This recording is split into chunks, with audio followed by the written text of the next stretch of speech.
might take a little while, which was all I really wanted to hear him say. That I would have a little more time to live life like the young, happy 35-year-old I believed myself to be.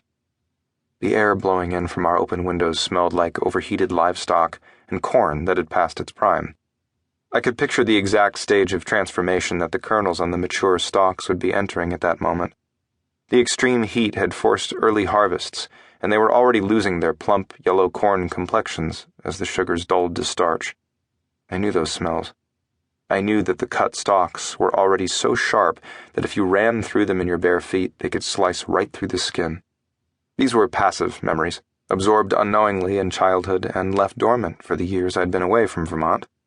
They surprised me in their specificity and sureness, awakened by the smallest triggers. It was as if a whole room in my brain had been locked for a long time, but when it finally reopened, every object was just as I had left it. When the silent crying and focused driving got to be too much, I reached for the stereo dial on the dashboard of our aging Volvo, permanently set to Vermont Public Radio. It came on too loud, which was awkward at that moment. My hand rushed back to the knob, but as I started to turn it down, Pia grabbed my wrist and said, "Wait, Ash." A somber male NPR voice was explaining that the head of the National Oceanic and Atmospheric Administration had just briefed the President of the United States about the latest long-term storm forecast. At first, it didn't sound all that serious. Big storms had already become the norm. Tornadoes, wildfires, floods, hurricanes. It seemed as though some part of the country was always in a state of emergency. But the tone of the reporter's voice and the odd timing of the report suggested that there was something new here. "What we know for sure," the reporter said, "is that due to rapidly rising sea surface temperatures in the Atlantic and Gulf of Mexico, we are now approaching a period of extreme weather events.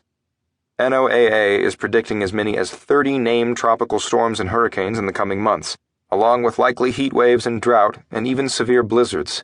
It's too early to know precisely when or what we're in for, but these water temperatures are unprecedented, and the storms they trigger will almost certainly be record-breaking. These storms have the potential to be very, very disruptive."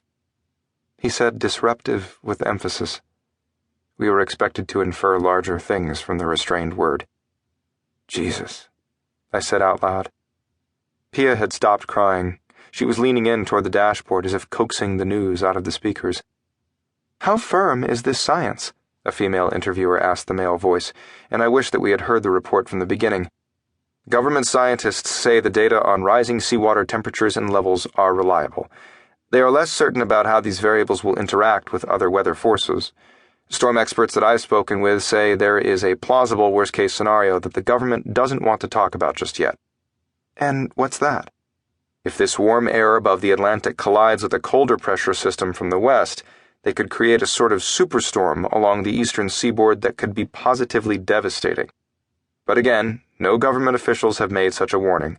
All we know for sure right now is that we have several months of extreme weather events ahead.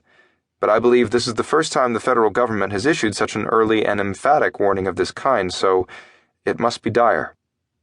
The radio voices went on to discuss global ramifications of extreme weather: food scarcity, political unrest, war. But we had already drifted back into our own minds by then. Moments before, we were fixated on creating new life, and now we were confronted with the uncertainty of the life before us. We didn't linger for long on the thought. Our babies were as abstract then as the coming storms. I turned right, toward our house, past the broken mailbox I kept meaning to replace, and down the dirt path that served as our driveway. I loved everything about that house. I loved the way the overgrowth of sugar maples and yellow birch trees along the driveway created a sort of enchanted tunnel that spat you out steps from our expansive porch.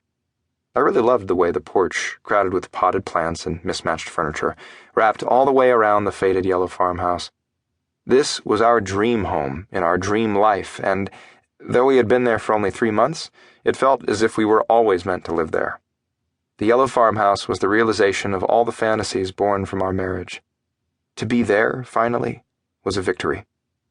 There was a creek that ran through the backyard, threading all of our neighbors and hundreds of spring thaws together. Some of the people in the area kept their yards neatly manicured, but most were like us.